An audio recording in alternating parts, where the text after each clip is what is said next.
because we're heading into fall, it's time to get on some things that need to be done so that they're ready for next spring.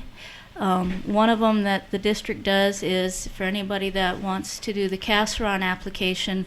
That's a granular herbicide that we put on in the fall, and then in the spring when the temperatures go up, the herbicide will suppress those weeds before the trees come out of dormancy, so it gives the trees a head start. And that's going to be happening here in the next couple weeks. So if anybody's interested in that, they really need to call our office really soon. Okay, sounds good. And the other thing, of course, is trees. If you're thinking about planting trees, whether it's something you're going to do yourself or if you want us to do it, you probably should start thinking about that pretty soon.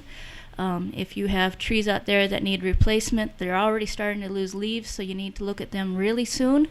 If it's not already too late for some people to get a count. And of course, if you're planning to plant next spring, this is the time to start preparing the ground as soon as you can here in the fall. The one thing I did want to mention, I've talked to a couple people over the last couple of years that were doing renovations of their shelter belts. Okay. And so they're pulling out the old trees and putting in new trees. Mm-hmm. And we talk to them, and they've already pulled out those old trees, and then we tell them, if you had applied, there might have been some money to help you take out those old trees. And unfortunately, you can't do it after it's already done. So I want to remind them, if you're going to be renovating a shelter belt, come in and talk to Brandon or Nicole before you pull those trees out and see if you can get some assistance. And you're back working, by the way. Yes, we are back in the office. A little vacation. Yeah. Hopefully that doesn't happen again anytime soon. But we hope. I guess for my news, what I have for everyone today is our EQIP deadline, which is our Environmental Quality Incentives Program. Our deadline for taking applications for that for fiscal year 2014 will be next Friday, November 15th. So if there's anyone out there that is interested in some cost share assistance or technical assistance for such practices like seasonal high tunnels, no-till or reduced tillage practices, pipelines and watering facilities, stuff like that for grazing practices. And like Dion mentioned, the windbreak renovation and new plantings. If you're interested in that, I recommend coming in or calling us and setting up an appointment, and we can fill in the application and take a look at what you're doing there, and we'll get down the road with that. Our other thing that I have for you is our CSP certification should be coming up here in a few weeks. So if there's any producers out there that have a contract with us, they can go ahead and start calling us or bringing in their documentation for their CSP, and we'll sit down and we'll get all the verification done on that, and we'll go ahead and make our payments on that when we can. Okay. I got a question, Sure. Brandon, of course.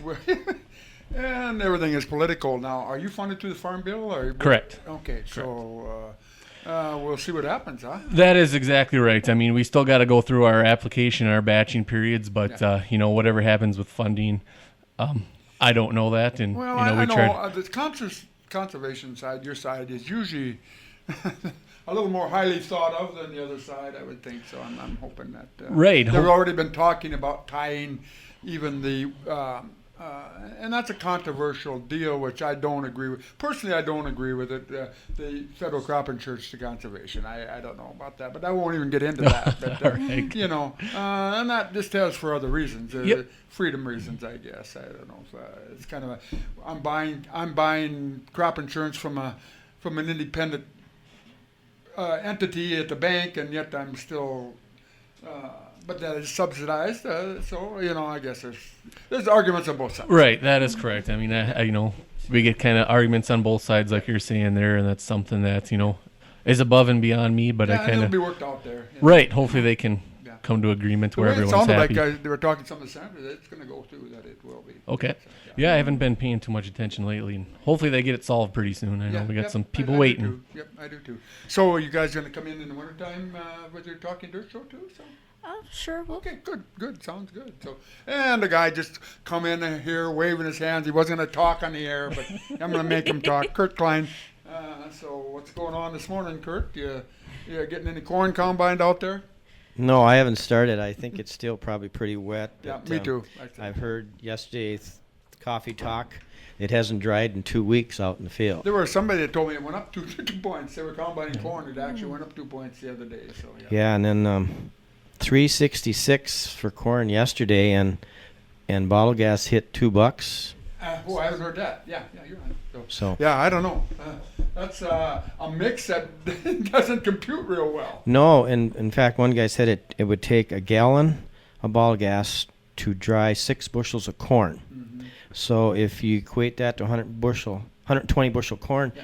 it could come to $40 an acre. Yeah, that's pretty significant. So. Yeah, I was wondering, Brandon, if you maybe you talked about the CSP program. Could you explain to the people out there? Some people don't have a clue what the CSP program is. Sure, not a problem.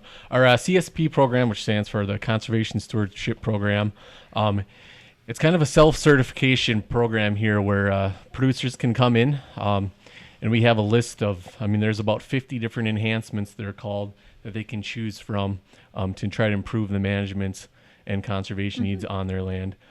Such things as they could plant some cover crops in some of their saline areas, reduce tillage. We also provide assistance for upgrading to technology for your sprayers and GPS, stuff like that.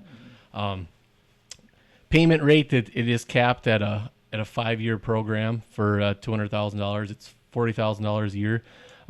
Again, that kind of comes out in the ranking process on what your payment is. I know a lot of people see the $40,000 and get excited, but it varies from producer to producer on what practice you do. But usually for our CSP program, our application for that is usually kind of that January time, and I'm sure we'd be on again in the winter and let you guys know when that comes up, and we can get you signed up for that and go through the process and see if we can find something for you that fits your management practices. Well, I will say I'm getting on the upper end of the farmer age group, and I lived a time when everything was plowed in the fall and black, and what a change it's made in the countryside. Right. And I don't think I see a plow around that. The only thing you might see somebody try to plow out a low slough land area that's been underwater for quite a while or something to get rid of the trash. But that isn't even very often. So, we saw quite a substantial change in my time of farming. Yeah, kind of, with the technology and different equipment, everyone's kind of upgrading and trying different techniques that fit their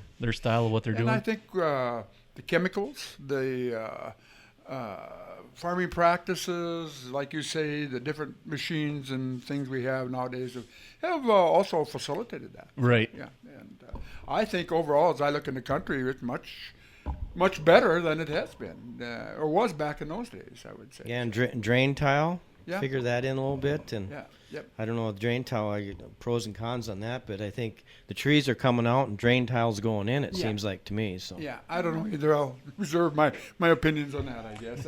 I'll let that. I'll have to judge it. I don't know enough about the drain tile. I just don't know. So we'll see what happens. yeah. So Well, anything else, guys? well, no, I was just gonna. If now's the time, if you want to plant some potted trees, there's a nursery in Jamestown that has some really nice trees that aren't too expensive, and. Brandon, you could probably feel it. We planted a tree yesterday at the courthouse. One of our first grade tree planting things, and this is the third time around. We're hoping the tree survives this time. Somebody doesn't run over it. Yeah.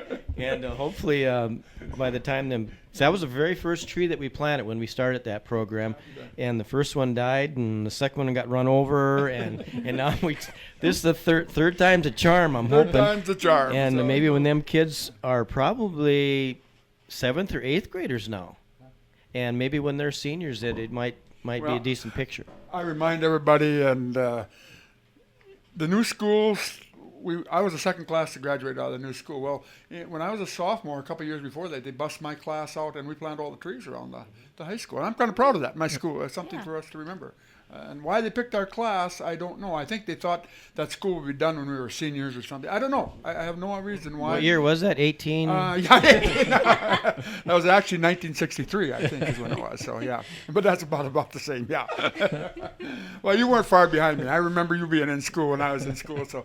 Yeah, I was probably one of them skinny little 8th graders running around, and you were a senior, get out of my hair thing. But anyway, I was really kind of proud of that. And they're still there, and it's a nice shelter belt around I'm talking about the new school out there and whatever. And, We are, next year we're going to try and put markers out on the trees so the classes know which was their tree, which one they planted, and what kind of tree it is. Yeah. Yeah, great. Well, sounds good. Well, thanks, guys, for coming in.